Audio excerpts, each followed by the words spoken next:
Hola, buenas tardes a todos. Me llamo José Manuel Moreno y pertenezco también al grupo de Astronomía Sevilla. Uy, esta no es mi charla, me parece que me he confundido. Pónmela, es la otra, ¿eh? Bueno, en realidad es una pequeña broma. Yo lo que quería era hablaros de este insigne astrofísico desaparecido hace muy poco tiempo, Stephen Hawking. Como sabéis, Stephen Hawking luchó contra una enfermedad neurológica grave toda su vida, pero su intelecto estaba en perfecto uso y bueno, se enseñó muchas cosas. Nos habló de las singularidades temporoespaciales al principio del tiempo en el Big Bang. Él decía que el Big Bang era como un agujero negro al revés. Después también intentó unificar la teoría de la relatividad general con la física cuántica en el mismo borde de los agujeros negros, en el horizonte de sucesos. Él encontró allí algo que después se le dio el nombre de la radiación de Hawking. Y al mismo tiempo, pues también en su originalidad, pues junto a otros autores creó un proyecto de envío de naves nanotecnológicas a la estrella más cercana, a Próxima Centauri, en el plazo de 30 años. Esto todavía está por desarrollar. Extraordinario divulgador científico, pero también muy buenos consejos para la preservación de la humanidad. Descanse en paz. Bueno, yo quería hablarles esta tarde de Isaac Newton. Isaac fue un extraordinario científico, para algunos el más importante de todos los tiempos. Este es el índice de lo que hablaremos a continuación. Isaac Newton, con un coeficiente intelectual de 190, demostrado posteriormente, fue físico, astrofísico, fue químico, alquimista, filósofo, teólogo. Es un hombre que al que se le conoce con profundidad, pues crea ambivalencia de sentimientos hacia él, puesto que si todo el mundo reconoce que fue un genio, también cuando lo conocemos un poquito más profundidad, podemos pensar que también fue un monstruo. Y es que tiene una máscara puesta que muchos pintores, muchos psicoanalistas han intentado quitarle. Después lo descubriremos un poquito mejor. Isaac Newton nace el día de Navidad de 1642 en Woolsthorpe, el mismo año que murió Galileo Galilei. Y esto es un fenómeno singular pero repetido, que se ve que cuando muere un científico importante, pues hay otro que nace y lo vuelve a sustituir. Él nace en una granja aproximadamente a unos 150 kilómetros al norte de Londres. Sus padres eran campesinos de religión puritana. Y bueno, pues era una época muy convulsa, con grandes problemas para la supervivencia, en el que había guerras por todos sitios. Aquí tenemos las guerras civiles de Inglaterra, epidemias que asolaban el mundo entero, como vemos aquí las epidemias de peste, un momento en el de difícil supervivencia. Isaac no conoció a su padre, puesto que había fallecido 3 meses antes de que él naciera. A los 3 años de edad, pues su madre se casa en segundas nupcias con un pastor anglicano, Barnabas Smith, y se va a vivir con él. Y deja a Newton a cargo de su abuela. No es hasta los 11 años en el que vuelve su madre a la finca de Woolsthorpe y viene con tres hermanitos más del pastor, del segundo matrimonio de su madre. Este sentimiento, este conflicto que tiene él en su corazón, pues le va a dejar marcado toda la vida. Y es que junto a sentimientos de amor, tiene sentimientos de repulsión hacia su madre. Lo dejarán marcado y ya veremos después hasta qué punto. Fue un niño prematuro y enquencle que a pesar de todo sobrevivió.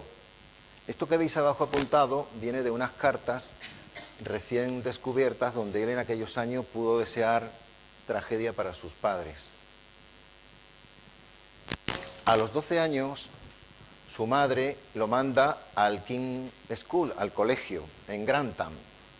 Ahí se va a quedar a vivir en casa del boticario, cuya esposa era amiga de su madre. En este colegio él se relacionará poco con los chicos, apenas jugará, tendrá muy pocos amigos. Quizá pudo conocer ahí a Miss Storey, una chica, la hija del boticario, que quizá fue su único amor.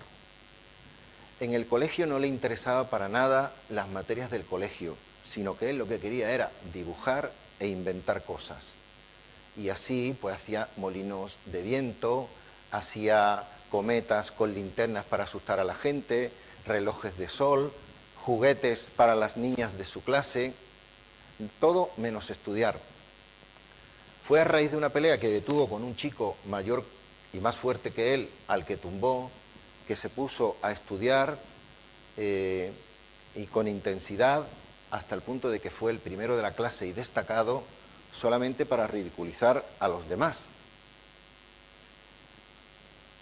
A los 18 años su madre le dice: vente para acá, ya se acaba el colegio, me tienes que ayudar en el campo, en las fincas para los ganados, las cosechas. Pero Newton se tumbaba debajo de los árboles y se dedicaba a la vida contemplativa. Se le escapaban los ganados, le robaban las cosechas, pagaba incluso a un sirviente para que hiciera los trabajos que su madre le había encomendado. En esto era un desastre. Pero bueno, por recomendación del director del colegio y de un tío suyo, le dijeron: este niño vale para estudiar. Y solicitaron plaza en el Trinity College de la Universidad de Cambridge.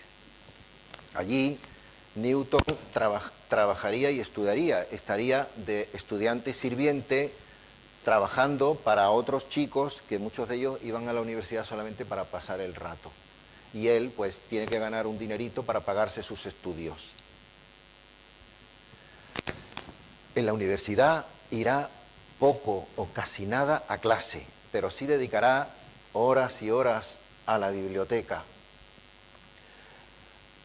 Sabemos que conoció pronto a Aristóteles, al que abandonó casi de inmediato.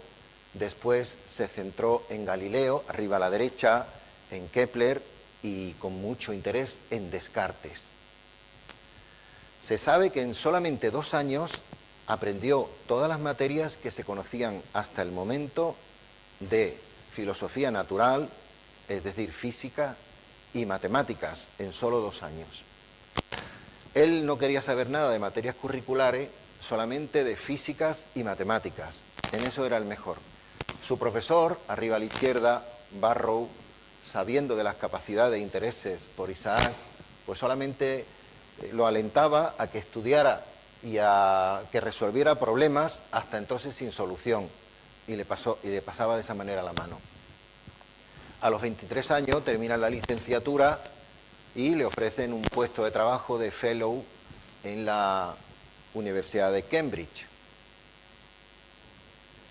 Pero vienen de nuevo las epidemias y bueno, pues casi poco después de empezar en la universidad a trabajar como profesor, donde por cierto daría pocas clases pero investigaría mucho, pues se cierra la Universidad de Cambridge y se ve obligado a volver a su casa de campo, en Woolsthorpe.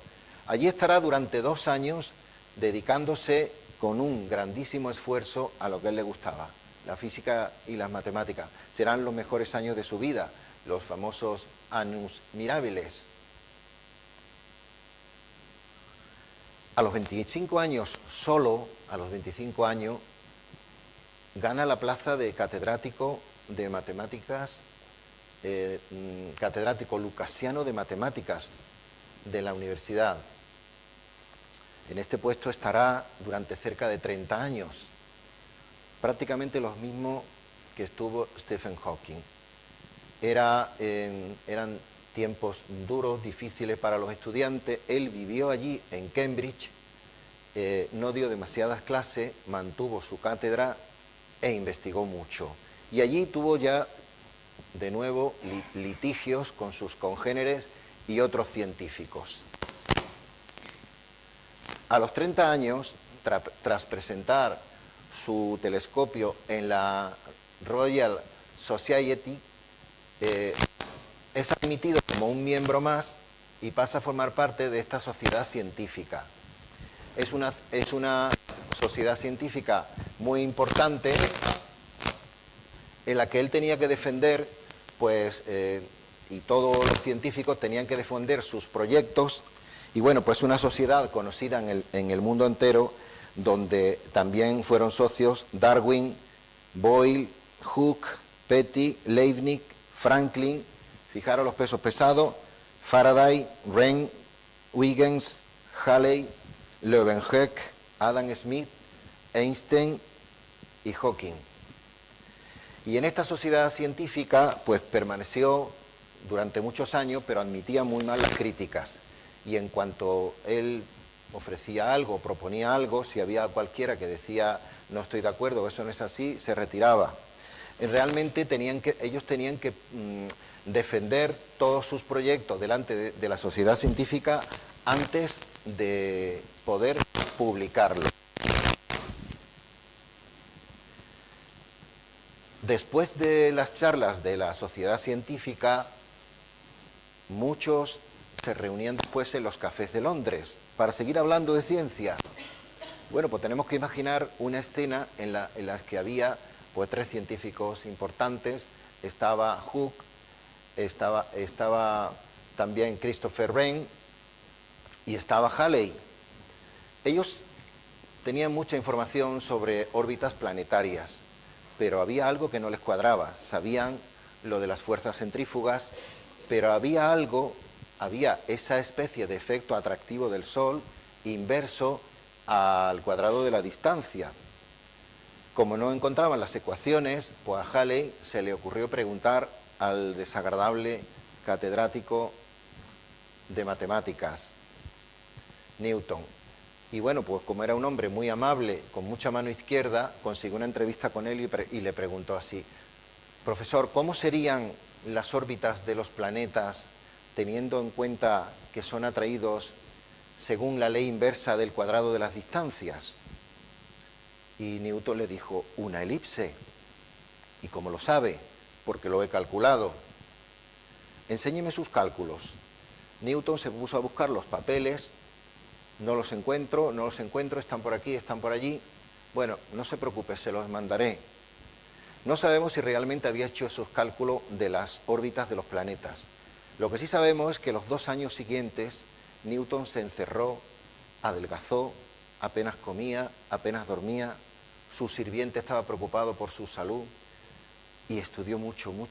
Y 2 años después nacieron los famosos Principia, su libro más importante, donde está la ley de la gravitación universal.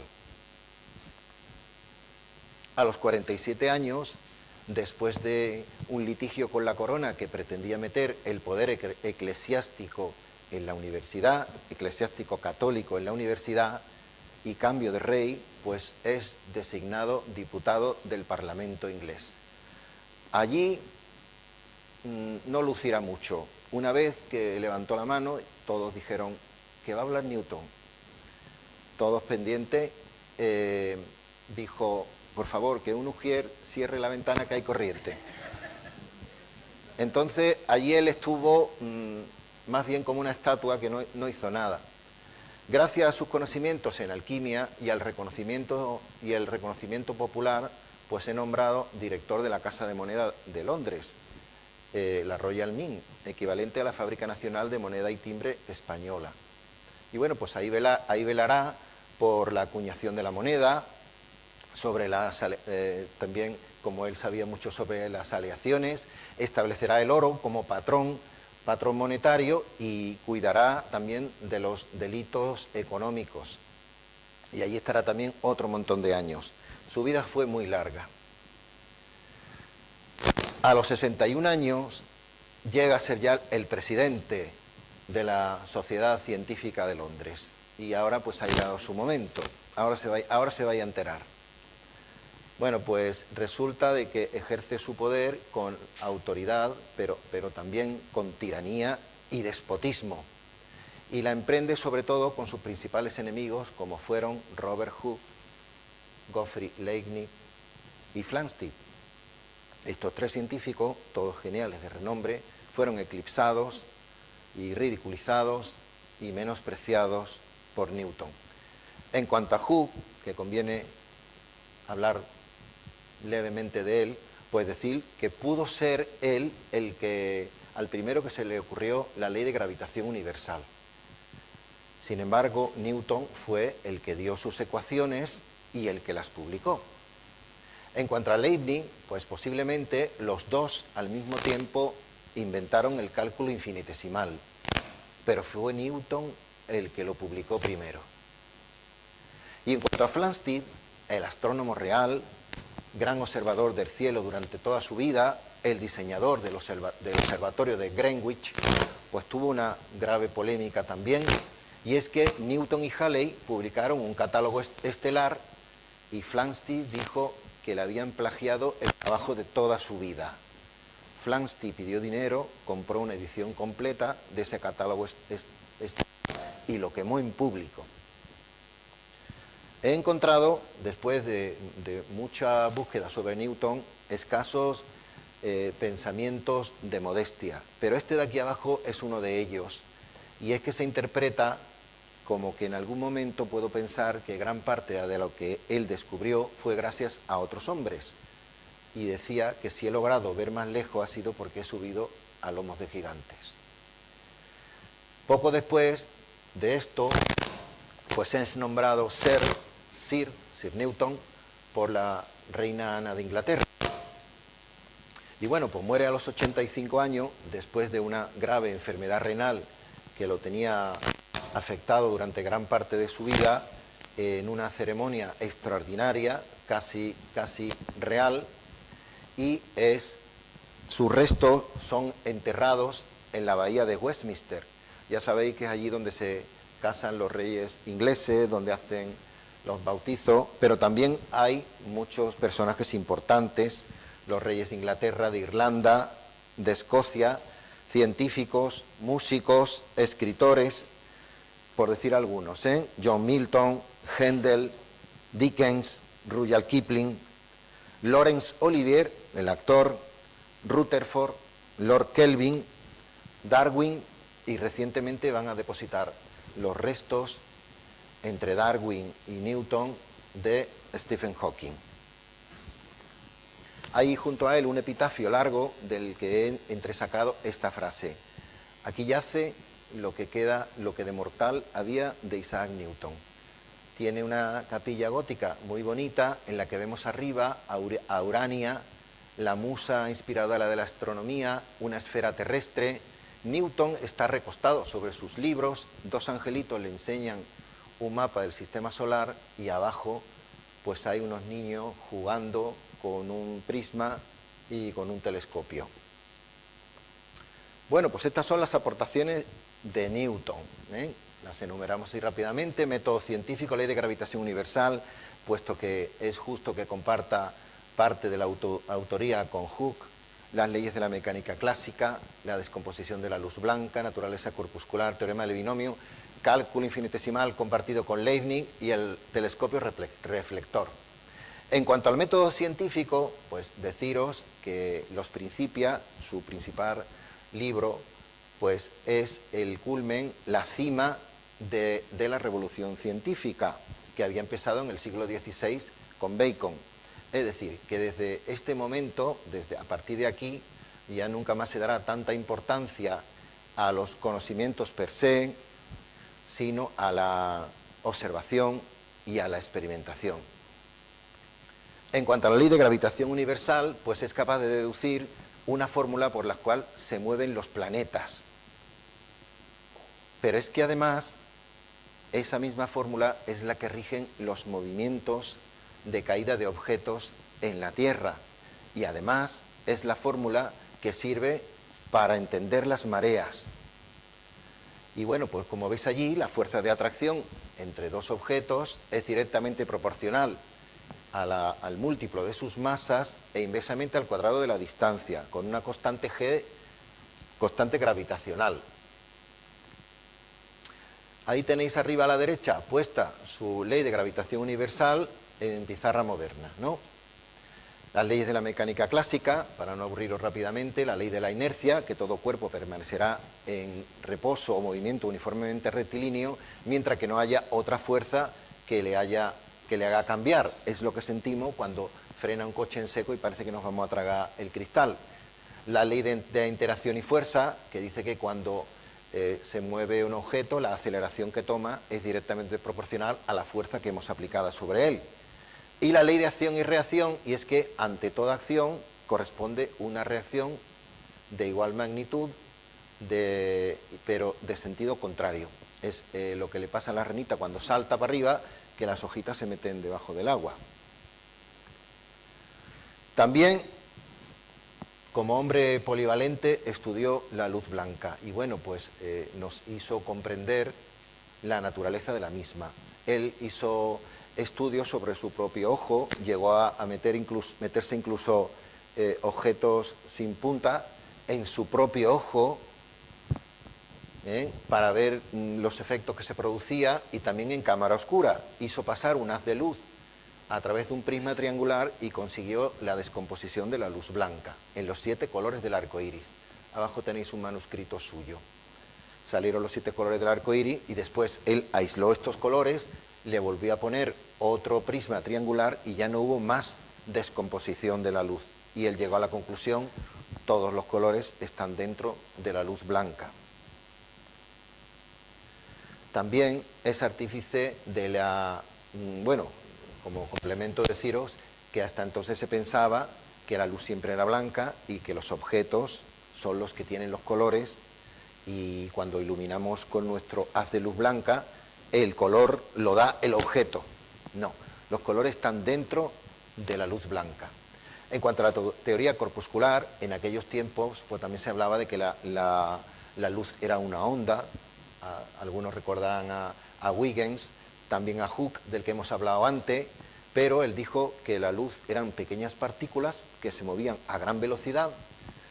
Y bueno, pues es la explicación, entre otras cosas, de la reflexión. Cuando llega un haz de luz a un sitio, pues vuelve a ángulo incidente, ángulo reflejado. El telescopio reflector, muy importante, fue el primero que creó, manufacturó él mismo el primer telescopio reflector. Aquí veis una nota en uno de sus libros de óptica, y un telescopio. Yo creo que es una réplica, porque ya alguien lo habrá cogido como colección, que está en la Sociedad Científica. En cuanto a las matemáticas, pues es el artífice del desarrollo del binomio de Newton. Ya sabéis que es una expresión que tiene 2 términos que están unidos por signo más o signo menos y elevado a n potencias. Él hizo la fórmula del desarrollo del binomio de Newton. También toda esta parafernalia que veis aquí se refiere, junto con Leibniz, al estudio de todo lo referente a límites, derivadas e integrales, muy importantes para la matemática, la física, la ingeniería y la arquitectura moderna. Estos son sus libros más importantes. Tenemos que pensar que en aquellos años no se publicaba inmediatamente, sino primero tenías que presentarlo en las sociedades, y si daban el visto bueno entonces se publicaba, con lo que había un desfase de años. Su libro más importante de todos, el Filosofía Naturales, Principia Matemática. Lo leemos al revés: Principios Matemáticos de Física. Principios Matemáticos de Física. Ahí están las leyes de gravitación universal, están las leyes de la mecánica clásica, también hay otras partes también. Y bueno, pues los primeros Principia salieron por 9 chelines. 9 chelines es lo que ahora mismo son 6 céntimos de euro. 6 céntimos. Yo tengo unos Principia que me han costado casi 50 euros. Optics, donde él publica sobre reflexiones, refracciones, sobre lentes, sobre telescopios, sobre descomposición de la luz, de análisis, donde él publica sobre ecuaciones de términos infinitos, de método serio fluxionum, donde publica sobre lo del cálculo diferencial, de chronology, sobre historia sagrada, e Index Chemicus, que no tiene una fecha clara de publicación, que es sobre alquimia. Hay otros textos, otros artículos, otras publicaciones, que luego ahora daremos una pequeña pincelada. Después de fallecer Newton, gran parte de sus documentos pasaron a sus herederos. Y bueno, pues los herederos lo tuvieron ahí durante muchos años, pero fue hace menos de 100 años en el que salieron a la luz pública. Y bueno, pues una parte pasaron a la Universidad de Cambridge y otra parte fueron subastados en públicas subastas en la Galería Sotheby's de Londres. Estos documentos personales, muchos artículos, muchos comentarios, muchas cartas, pues son los que de verdad hacen que conozcamos a Newton profundamente. Parte de esos artículos pues están actualmente, después de pasar por muchas manos, o en la Universidad de Cambridge o en la Universidad Hebrea de Jerusalén. Y nos hablan de que Einstein pues era un hombre de aspecto desgarbado, con la ropa caída, con zapatos desgastados, con el pelo desarreglado, de un carácter violento, colérico, irascible, pendenciero, pedante, que se encerraba sobre sí mismo, que tuvo muy pocos amigos, que se dice que solamente tuvo un amor y fue en la adolescencia, que se dicen que murió virgen, y un hombre muy complicado. Tuvo durante toda su vida muchos problemas mentales. Habéis visto lo mal que lo pasó cuando chico, porque su madre se marchó y lo dejó a cuidado de su abuela. Este fantasma le persiguió durante toda su vida. Y bueno, pues al final lo pasó también muy mal, porque sabemos que llegó a tener depresiones y melancolía al conocer su falta y su problema de relación con las demás personas. Algunos dicen que era por intoxicación de mercurio, puesto que él tenía un laboratorio y estaba siempre inhalando vapores de mercurio. Y analizaron su momia y en el pelo pues tenía unas altas concentraciones de mercurio. Esto pudiera haber sido neurotóxico y afectarle, pero tenía más que argumentos en su biografía para tener problemas mentales. Fue un hombre muy religioso, se dicen que leyó y escribió más sobre religión que sobre todo. Era de confesión arriana, es decir, que él no creía en la Trinidad, solamente en el Dios absoluto. Decía que se habían tergiversado las Escrituras allá por el año 300 y que él tenía la obligación de encontrar los mensajes divinos en la Biblia. También decirles que fue también un investigador de alquimia. La alquimia es la antecesora de la química moderna, ¿no? Sabemos que en aquellos años pues, se buscaba el elixir de la eterna juventud y la piedra filosofal, ¿no? Se decía que los objetos tenían espíritu y que en la naturaleza pues había magia. ¿Y qué deciros de esto? Seguro que todo el mundo pues sabe o ha oído o le han contado que a Newton le vino la inspiración de la ley de gravitación universal cuando, estando debajo de un árbol, le cayó una manzana en la cabeza. O al menos esto dicen o lo contaron en alguna de sus biografías más famosas, como la de Stukeley. No sabemos si es cierto. Lo que sí sabemos es que allí, en la granja, podéis ir a visitar un manzano que dicen que viene del manzano de Newton.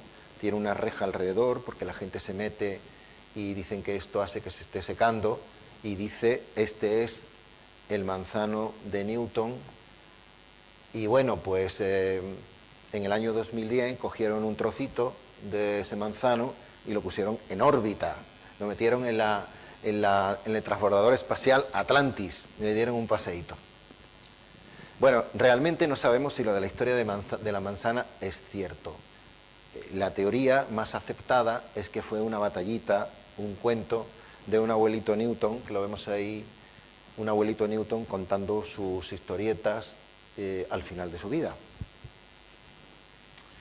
Bueno, pues ya aportaciones a la astronomía, ¿no? Ya hemos visto que la ley de gravitación universal es la que define el movimiento de los planetas. Hasta entonces se conocían las leyes de Kepler, ¿no? Decían que los objetos, los planetas, se mueven en órbitas elípticas, donde uno de los focos es el Sol. Esa es la primera. La segunda, que dice que más rápido cuando van cerca del Sol que cuando van lejos.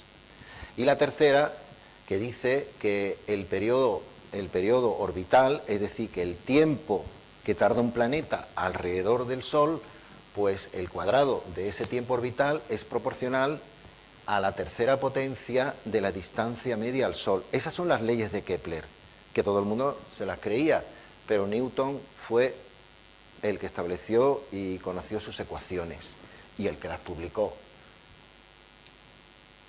En cuanto a la composición de la luz blanca, pues esto es la antesala del descubrimiento del espectro electromagnético, que ya se intuyó en el siglo XIX por Maxwell, y es que el espectro electromagnético pues es una parte de la luz visible, es una parte del espectro electromagnético, que se usa habitualmente en astronomía para conocer las estrellas, ¿no? Y gracias a estudios, sea en la banda de infrarrojo o de microondas rayos X, podemos conocer su composición, su distancia, su temperatura, su movimiento. Así pues, es la antesala, la descomposición de la luz, es la antesala del conocimiento del espectro electromagnético. Y bueno, pues sabemos actualmente que ni es una onda ni es un corpúsculo, es las dos cosas. La luz tiene doble naturaleza. Esto es un conocimiento absolutamente cuántico y bueno, pues decía Hawking que no hay diferencia entre partícula y onda. Es decir, que las partículas se pueden comportar como onda y las ondas se pueden comportar como partículas. Su pequeño granito a la física cuántica. En cuanto al telescopio reflector, pues sabemos que diseñó el primer telescopio reflector. Bueno, pues aquí tenemos uno de su época y el telescopio reflector más famoso, el Hubble. Es un telescopio que se usa habitualmente por los astrónomos profesionales y aficionados. Tiene una serie de mejoras con respecto a los telescopios refractores, que pasan varias lentes y que, bueno, pues pueden ser más cortos, no tienen aberración cromática en los extremos, en la periferia, pueden ser también más económicos. Bueno, pues el haz de luz entra, como veis, hasta el fondo en un espejo cóncavo y la imagen es desviada hacia el secundario y de aquí va al objetivo, ¿no? Telescopio reflector.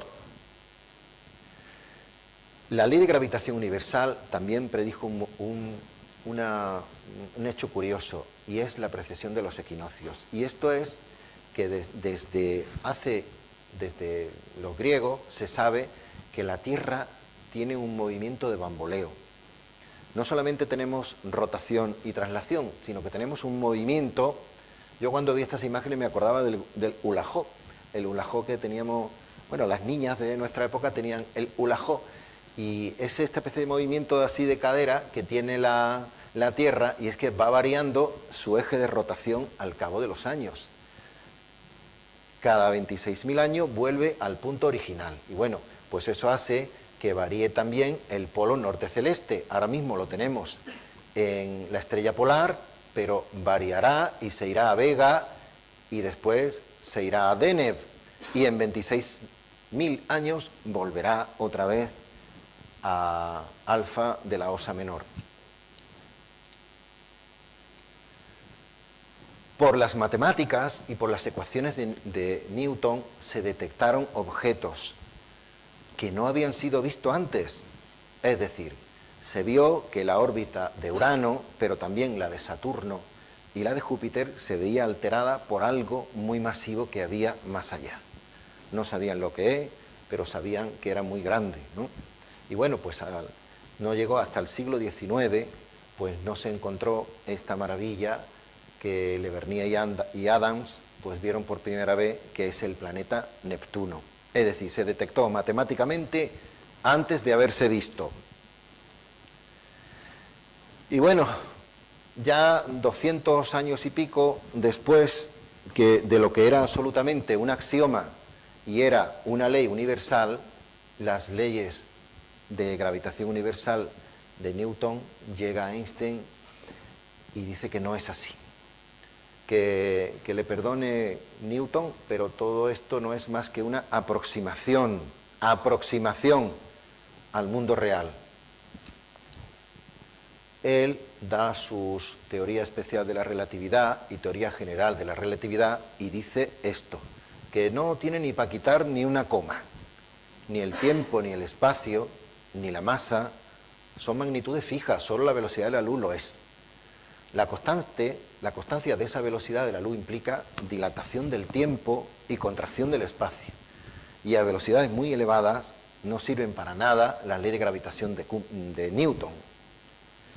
Y que la gravedad no es una fuerza, esa F que hemos visto ahí, sino que es un campo creado por la presencia de una masa que altera el tejido espaciotemporal. Dificilillo de entender, ¿eh? Y que bueno, que el espacio-tiempo se curva en las proximidades de objetos masivos. Así pues, todo es más como esto, ¿eh? El objeto masivo deforma el espacio, el tapiz espacio-tiempo, y a su vez esa deformidad hace que se muevan las masas. Y esto, que parece muy complicado, muy difícil, pues el hombre lo hizo con lápiz, Einstein, y cuartilla, y al cabo de los años todo lo que dijo se ha demostrado que es verdad. Y bueno, pues así por contaros algún experimento como la variación del perihelio de Mercurio. Mercurio tenía unas alteraciones en su órbita que únicamente se podían explicar por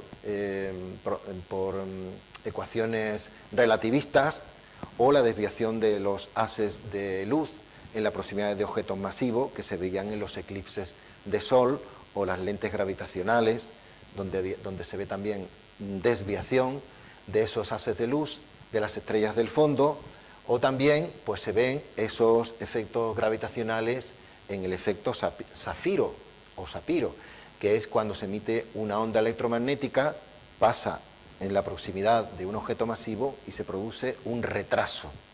Y esto es porque hay una distorsión espaciotemporal. Y recientemente, pues habéis oído seguro que en los últimos meses se han encontrado en LIGO las ondas gravitacionales, que las vaticinó Einstein.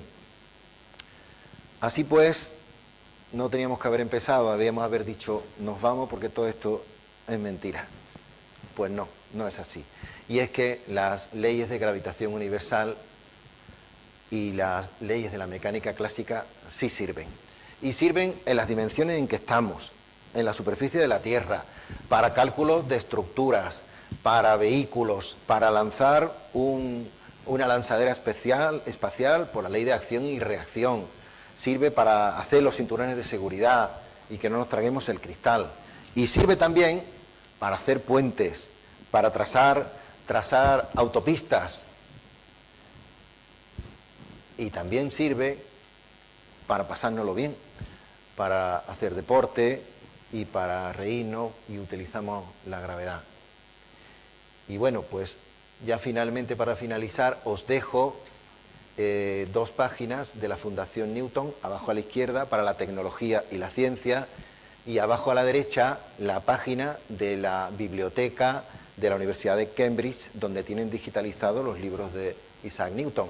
Y esta es una charla divertida de la película Star Trek, donde vemos al androide Data que está charlando con Newton, y está ahí Stephen Hawking en persona, y está también Einstein. Y bueno, pues Hawking, muy divertido, le dice que ya está otra vez la historia de la manzana, y le dice, ¿de qué estáis hablando? Dice, estamos hablando de sistemas de referencia inercial. Y estamos, total, el amigo Newton dice, no me digáis nada, no presumáis delante mía, yo soy el que inventó la física.